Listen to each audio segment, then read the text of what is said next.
Hi guys, so I'm going to do a movie review today. I haven't done one since last year where I reviewed Dunkirk. And there's not that many films I saw in the cinema last year. There's a couple of films I saw, but nothing particularly of note. And I saw the ones I wanted to see after they'd come into cinema, just as they were released on DVD and Blu-ray and that sort of stuff. So the actual new releases, I didn't see that many. But one film I did massively want to see last year was Phantom Thread, Paul Thomas Anderson's 11th feature film.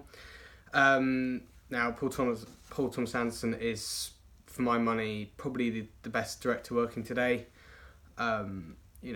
He's made some of my favourite films of all time, and certainly some of the best films of this century. So any time a film of his comes out, it's always like quite a big event for me. He did Inherent Vice in 2014, which I thought was a bit of a sort of step back from films like The Master and There'll Be Blood before that. But Phantom Thread was one I had a lot of anticipation for, obviously, because of Daniel Day-Lewis and this being his supposed sort of final performance. And that just made me want to see even more, to see his last sort of show, I guess.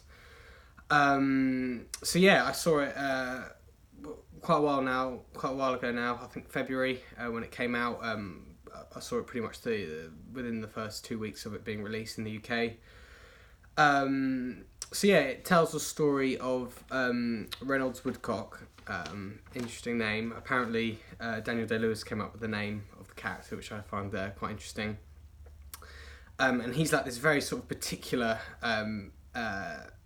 fashion designer. Like everything's got to be sort of very precise and perfect, and like he's got these very interesting and sort of eccentric mannerisms, which Daniel just delivers to perfection.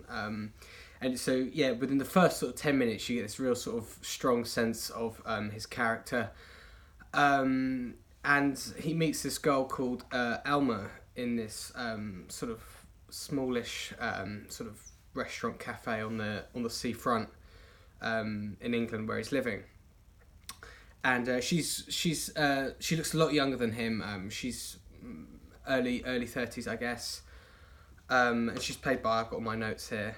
She's played by Vicky Krieps, I believe an Austrian actress or a Swiss actress or German actress, one of the three. Or no, Luxembourg. That was it. It was an odd. It was sort of it wasn't German, but it was. I think she's got sort of quite a German accent and a German sounding name as well. So yeah, and she's this sort of a lot younger character, but there's immediately a sort of a bizarre connection between the two when he's ordering his food, which is a very funny scene. He sort of has about she asks him what he wants, and he wants a breakfast, but with like 10 different items, he says, and it just says sausage at the end. You have to see the film to find it funny, I guess, but it is a very funny scene. And yeah, she immediately takes to him, and then the film sort of follows it on from that, really. He takes her back to the house, and then immediately from that you get a greater idea of his kind of lifestyle, and this woman that's living in the house with him, or not living with the house with him, but is very close to him, Cyril, who's I believe his sister. And it's an interesting scene where Elma first meets her because she's sort of quite taken aback by it, to have like another woman that closely involved with him at his house. She sort of thought it would be quite a sort of romantic situation, I guess. So yeah, and the film just sort of goes on from there. You see her get more involved in his life, which is very ordered, very sort of everything's very particular and set. And you know, when he has breakfast at this at his place in London, where he obviously where he designs all the fashion. She's buttering the bread a bit too loudly, and it's annoying him and stuff. And he's, I can't deal with this much noise in the morning. So yeah, you sort of see her, the way she sort of interrupts his life, despite him actually liking her in a very, and showing it in a very unconventional way. So yeah, it's a really, really interesting film for Paul Thomas Anderson. He hasn't done one quite like it. The closest the closest comparison I can draw really is sort of Punch Drunk Love, which is sometimes I call my favourite Paul Thomas Anderson film, and you sort of got the awkward character of Adam Sandler and the woman that comes into his life, played by Emily something. That's really bad. I've forgotten her name. I'll put it up on the screen now. But you probably have seen the film. So that's the sort of closest comparison I can make to the rest of his previous filmography. So yeah, as soon as I saw it, it got an immediate nod of approval. I think it's one of his best films.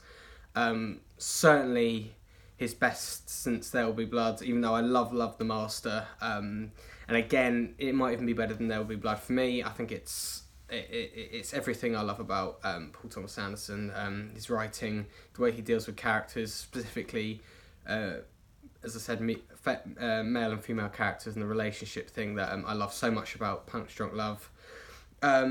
It's a much more subtle film for him as well. It's less sort of grand and epic than some of the other films that feel like they've got quite a lot of scope to them. Obviously I'm talking mainly about The Master and There Will Be Blood. This is a far more sort of nuanced film, far more sort of closed down on these characters really closely, which I thought was great to see. The cinematography is done by Paul Thomas Anderson, which was really interesting. He's uncredited, so he's done it all himself, because normally it's Robert Elswit who has pretty much lensed all his films, I think. But Paul Thomas Anderson gives the film a really sort of filmic grainy look to it. It's shot 35mm and it looks stunning. As I said though, it's got a fairly sort of unconventional look compared to the rest of his films. It's not shot on widescreen, so it's got that different look to Elswit, the look that Elswit used to give to his films.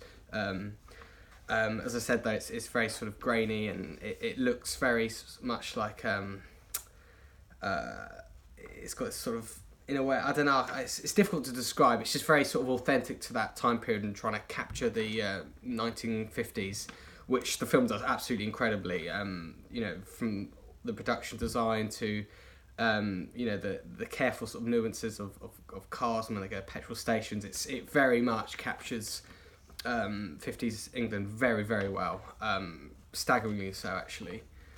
And there's this really interesting camera composition when they're driving, when Reynolds is driving Elmer in his car.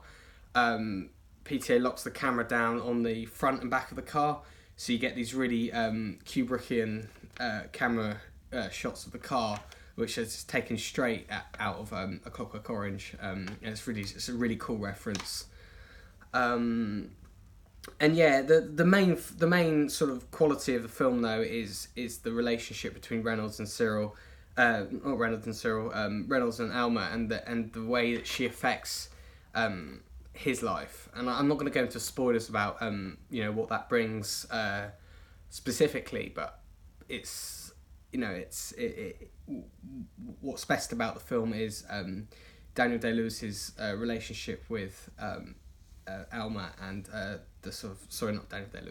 Reynolds Woodcock's relationship with Alma, and how he reacts to the way that she's her presence in his life that's been so set in stone and so ordered and needs to be ordered for his job, and how he confronts this, and his genuine affection for her, I think, that does get more complicated and more sort of malicious towards the end. But it's a stunning film.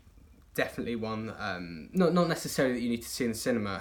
Obviously it'll be out of cinemas now, but definitely one to watch when it comes out on Blu-ray and stuff. It's a work of art, and a perfect closure to Daniel Day-Lewis.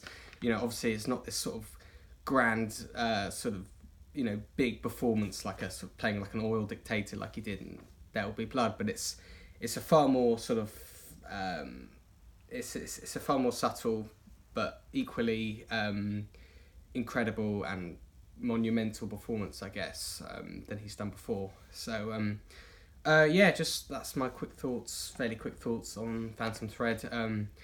Yeah, I can't recommend it enough. It's definitely my favourite film of last year, and I said that was Dunkirk in my Dunkirk review.